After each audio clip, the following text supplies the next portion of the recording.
Greetings and welcome to Mr. Campbell's Global 9 class. We're in 3.2, Rise of the West, Part D, A Time of Turmoil and the Rise of Nation-States of England and France.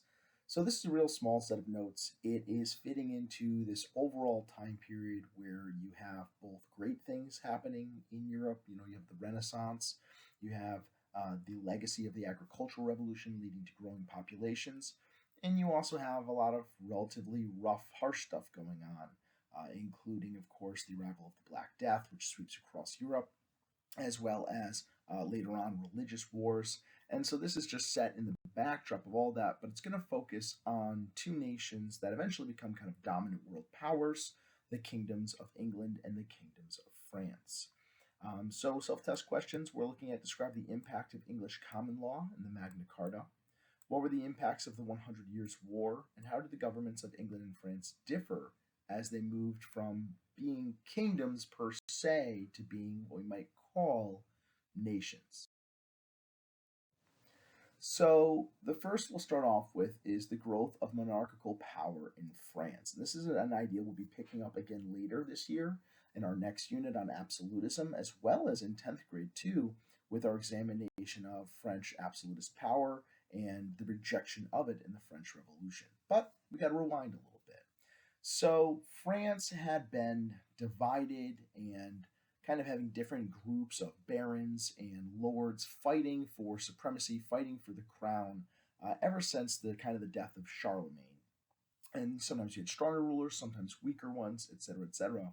And under this period, right before the 11th century comes about, you have a new French king, Hugh Capet, of the Capetian dynasty, and he works along with his successors to strengthen the idea of having, one bloodline, one French monarchy.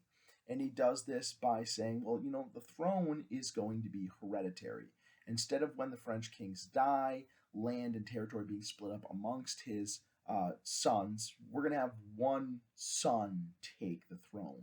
And we're not going to divide lands up that the throne owns amongst different sons, just one guy in charge. And so this Capetian dynasty will rule in some form France for nearly 1,000 years. And he works to, and otherwise, centralize his power through the standardization of currency. Instead of each different barony or knight area having a different currency, he says, nope, this is going to be the French coinage. And that helps increase localized, internalized trade, as well as overall increase the value of trade products and currency in France. As the Capetian dynasty succeeds from one generation to another, you'll see what becomes the flesh of later absolutist rule in France kind of begin to fill out. You see that early on, and we even saw this under Charlemagne, that there are close alliances made with the Catholic Church, and that the French kings will kind of forever see themselves as, and in part, defenders of the Catholic Church, as well as build political alliances and derive political power from the Church. They set up royal courts and laws, increasing the power of the Church, and they work to try to collect taxes from the nobility instead of just feudal land for service, though it's a mixed bag how successful they are in that. Later on, they create standing armories, and eventually the Capetian kings are acknowledged as defeating the English in the 100 Years' War, and that kind of unites all of the territory that we consider modern-day France under, well, French control. During the same time period across the English Channel, there are other political changes going on in the Kingdom of England. And we start to see really the beginnings of a type of democratic republic, or the inklings of parliamentary democracy in these changes. One of the first rulers that starts to implement these is Henry II. He tries to create what's called common law, that there's this idea of all Englishmen being bound by a common law. The rights of one group and the rights of other are not necessarily hugely different. He also began juries. Now, in this case, it wasn't necessarily a jury of your peers and a judge.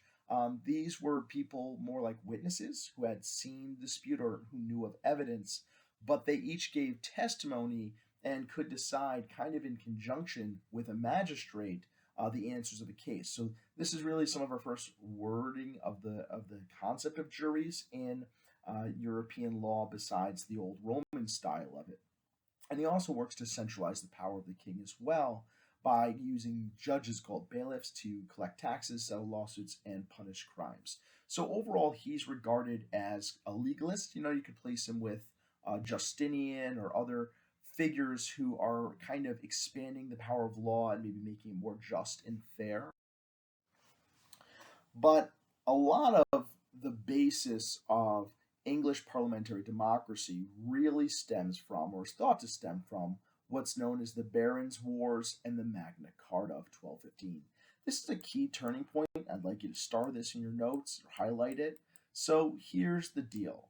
You still are rocking out this idea of a feudalistic relationship where the power of the nobility, your barons, your lords, your dukes, your whatevers, it is quite high comparative to a king. And a king's power only goes so far as like the barons are willing to listen and acknowledge him. Now, King John comes to the throne of England. He's got a lot of big ideas. He wants to create international alliances. He wants to press forward with land claims in France, carving out like another English kingdom there or expanding his already existing English kingdom there. And these wars are very, very expensive. And King John sought to tax the nobility very highly.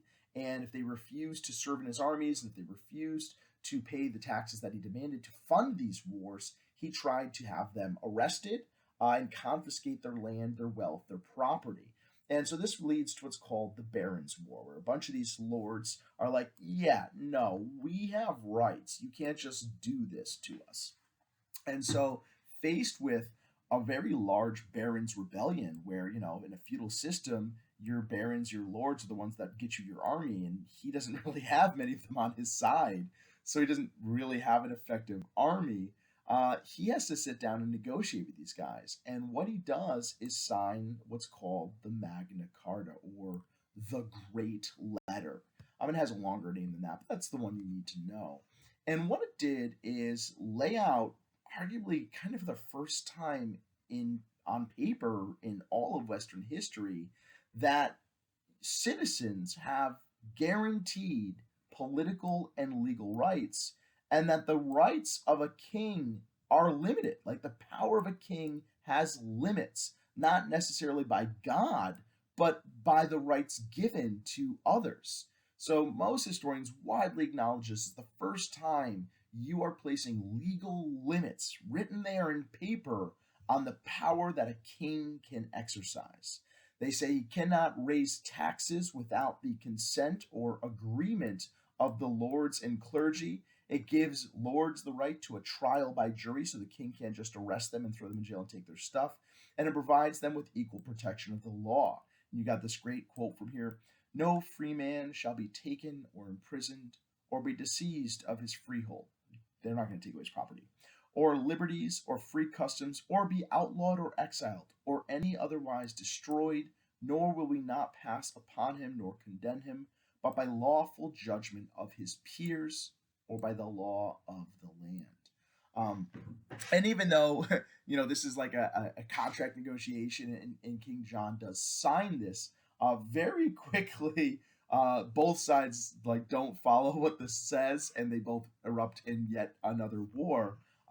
But then after the war, this letter is brought back because, well, King John dies, and so forever after in English history, this conceptualization of the rights of people and the limited power of a king will be a back and forth between the nobility and the commoners and the monarchs of England.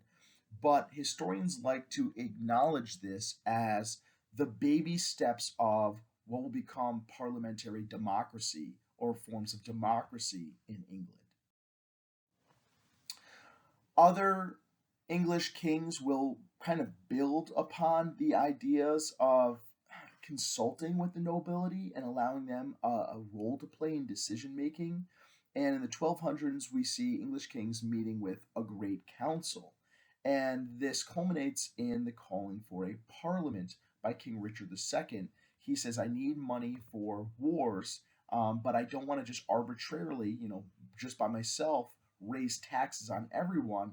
I'd like people to have a say in this. And so he meets this parliament, this council, this legislative or lawmaking council composed of powerful members of the clergy, bishops and cardinals, and the nobility, your barons, and they could vote to raise taxes. And so what you see is eventually this parliament, and this is called the model parliament, it's kind of like the first one, it is composed of a House of Lords, the nobility, as well as powerful members of the church, and a House of Commons. Like they weren't like peasants, they weren't like uneducated peasants, but the House of Commons were regular people. They generally could read and write. They were educated. They were like merchants or knights, if you will, low level nobility in some sense, and they got to vote on whether taxes would be raised or not. Now, during the same period, France created something similar called the Estate General, but it's not as powerful, and the kings don't really meet with it. And I like this quote from King Edward II, sometimes called the Confessor: "What touches all should be approved of all, and it is also clear that common dangers should be met by measures agreed upon in common." So we're starting to see this idea like, well, government power and authority touches all people in a nation. It should have the approval of all. And again, it's not a true democracy. They're only meeting with like educated people with land, wealth, property, but it is the beginnings of democracy. In this same time period of expanded parliamentary powers, erupts onto the European scene the Hundred Years' War, so named because it lasts longer than 100 years. It lasts roughly 100. So this is a war between England and France. It's not just even one war; it's a series of wars and conflicts. As the kings of England, who were technically landowners in France, tried to expand their holdings. And I think their goal long term would be to eventually take control over all of France and have this massive kingdom, both an island and this powerful central state in Europe. And French kings obviously were trying to keep their throne and expand their power and centralize power. Now, an effect of this war is it increases nationalism in both England and France. Now, before this, from the Norman invasions, which were kind of a French group that invaded England and set themselves up as the kings of England, the nobility and certainly the kings of England spoke a high form of French. And so many of the customs and many of the ideas of these two kingdoms were very intermingled. But through this 100 years of brutal warfare between the two groups, what it meant to be England and what it meant to be French was clearly delineated. And so this is the beginning of the nations of England and France as we might perceive them today. It also has the effect of strengthening and increasing the power of English Parliament.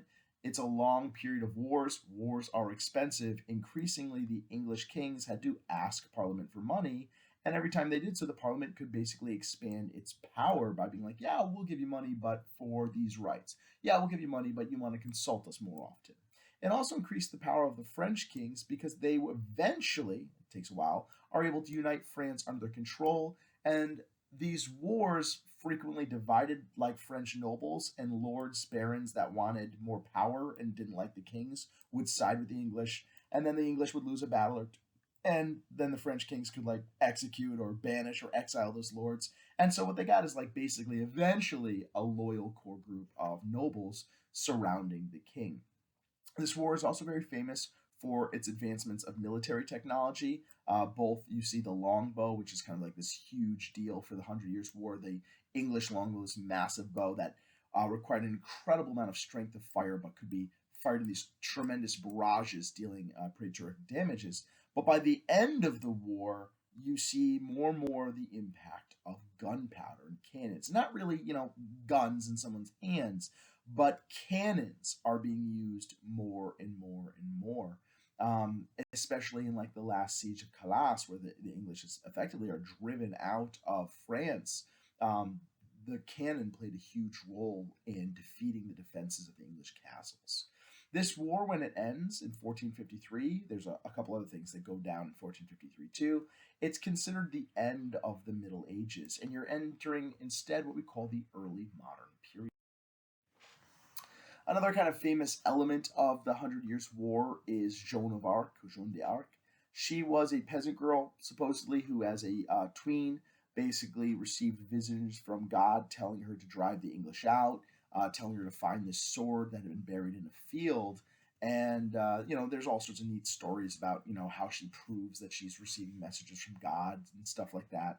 But she what she does is rally the French people, rally the French soldiers around her because they believe in her message. Many of them, they believe she's divinely appointed, and she is initially given a lot of support by the French king and leads an army. He essentially says, sure, he has a suit of armor made for her, gives her an army, and she leads the French army to several key victories against French armies, including lifting the siege of Orleans. And for that, she's named the Maid of Orleans, kind of like a patron saint of Orleans in French, which New Orleans in America is kind of named after Orleans.